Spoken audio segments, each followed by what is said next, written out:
ಒಂದ್ ಕಡೆ ಬೇರೆ ಬೇರೆ ಚಾನಲ್ಗಳಲ್ಲೂ ಮಾಡಿದ್ರಿ. ಈಗ ಈ ಚಾನಲಲ್ಲೇ ಮತ್ತೊಮ್ಮೆ ಹೀರೋಯಿನ್ ಆಗಿ ಬರ್ತಿದ್ದೀರಾ. ಸೊ ಹಲವಾರು ಪಾತ್ರಗಳ ಮೂಲಕ ಎಂಟರ್ಟೈನ್ ಮಾಡಿದ್ರಿ.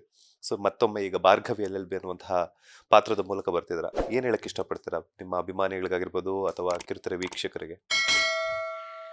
ಆ, ಈ ಒಂದು ಭಾರ್ಗವಿ ಪಾತ್ರ ಏನಿದೆ ತುಂಬಾನೇ ಸ್ಟ್ರಾಂಗ್ ಅಂತ ಹೇಳ್ಬೋದು. ನಾನು ತುಂಬಾ ಇಂಟರ್ವ್ಯೂಸ್ ಅಲ್ಲಿ ಹೇಳಿದ್ದೀನಿ, this is a very strong character. ಏಕೆಂದ್ರೆ ಎಲ್ಲಾ ಹೆಣ್ಮಕ್ಳು ಕೂಡ ಸ್ಟ್ರಾಂಗ್ ಆಗಿರ್ಬೇಕು, ಸ್ಟ್ರಾಂಗ್ ಆಗಿ ನಿಲ್ಬೇಕು. ತಮ್ ಅಂದ್ರೆ they should stand for them self. ಈ ಒಂದು ಪಾತ್ರ ಏನಿದೆ ಇದು ನಾನು ಆಗ್ಲೇ ಹೇಳ್ದಾಗೆ ಇಟ್ಸ್ ಅನ್ ಆಲ್ ರೌಂಡರ್. ಮನೆಯಲ್ಲಿ ಹೇಗಿರ್ಬೇಕೋ ಹಾಗೂ ಇರುತ್ತೆ, ಅಂಡ್ ಹೊರಗಡೆ ಹೇಗಿರ್ಬೇಕೋ ಹಾಗೂ ಇರುತ್ತೆ.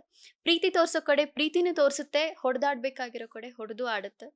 ಸೊ ತುಂಬಾ ಒಂದು ಏನಂತಾರೆ, ಡ್ರೀಮ್ ಕ್ಯಾರೆಕ್ಟರ್ ಅಂತ ಹೇಳ್ಬೋದು ಈ ಒಂದು ಕ್ಯಾರೆಕ್ಟರ್. ಸೊ ಎಲ್ಲರಿಗೂ ಕೂಡ ಈ ಒಂದು ಪಾತ್ರ ಇಷ್ಟ ಆಗುತ್ತೆ ಅಂತ ನಾನು ಭಾವಿಸ್ತೀನಿ. ಆಮ್, ಈಗ ಆಲ್ರೆಡಿ ನೀವೆಲ್ಲರೂ ಪ್ರೋಮೋನ ತುಂಬ ಇಷ್ಟಪಟ್ಟಿದ್ದೀರಾ. ತುಂಬ ಕಡೆಯಿಂದ ನನಗೆ ಕಾಲ್ಸ್ ಬಂತು, ತುಂಬ ಚೆನ್ನಾಗಿದೆ ಈ ಪಾತ್ರ ಆ, ಅಂತ ಹೇಳಿ. ಆ್ಯಂಡ್ ಈ ಪಾತ್ರವನ್ನು ಮಾಡ್ತಾ ಇರೋದಕ್ಕೆ ನನಗೂ ತುಂಬಾ ಸಂತೋಷ ಇದೆ. ಇಲ್ಲಿವರೆಗೂ ಮಾಡಿದಂಥ ಪಾತ್ರಗಳಿಗೆ ಕಂಪೇರ್ ಮಾಡಿದ್ರೆ this character is so strong. ತುಂಬ ವಿಭಿನ್ನವಾದ ಪಾತ್ರ ಅಂತ ಹೇಳ್ಬೋದು. ಆ, ಈಗ ನಿಮ್ಮೆಲ್ರಿಗೂ ಗೊತ್ತಿರೋ ಹಾಗೆ ಮಾರ್ಚ್ 3ನೇ ತಾರೀಕು 8ವರೆಗೆ ಕಲರ್ಸ್ ಕನ್ನಡದಲ್ಲಿ ಒಂದು ಸೀರಿಯಲ್ ಪ್ರಸಾರವಾಗ್ತದೆ, ಭಾರ್ಗವಿ LLB.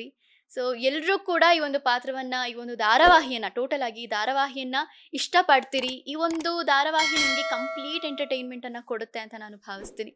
ಸೊ ದಯವಿಟ್ಟು ಯಾರು ಕೂಡ ಮಿಸ್ ಮಾಡಬೇಡಿ. ಮಾರ್ಚ್ 3ನೇ ತಾರೀಕು 8ವರೆಗೆ ಕಲರ್ಸ್ ಕನ್ನಡದಲ್ಲಿ ನಿಮ್ಮ ಭಾರ್ಗವಿಯಾಗಿ ನಾನು ಮನೆ ಮನೆಗೂ ಬರ್ತಾ ಇದ್ದೀನಿ. Thank you. ಲೇಟೆಸ್ಟ್ ಹಾಗೂ ಇಂಟ್ರೆಸ್ಟಿಂಗ್ ಸುದ್ದಿಗಳಿಗಾಗಿ ಬಾಸ್ ಟಿವಿ ಕನ್ನಡ ಚಾನೆಲ್ನ ಸಬ್ಸ್ಕ್ರೈಬ್ ಮಾಡಿ. ಹಾಗೆಯೇ ಬೆಲ್ ಐಕಾನ್ ಪ್ರೆಸ್ ಮಾಡಿ. ಇದರ ಜೊತೆಗೆ ಫೇಸ್ಬುಕ್, ಇನ್ಸ್ಟಾಗ್ರಾಮ್, ಎಕ್ಸ್ನಲ್ಲೂ ಮಿಸ್ ಮಾಡದೆ ಫಾಲೋ ಮಾಡಿ.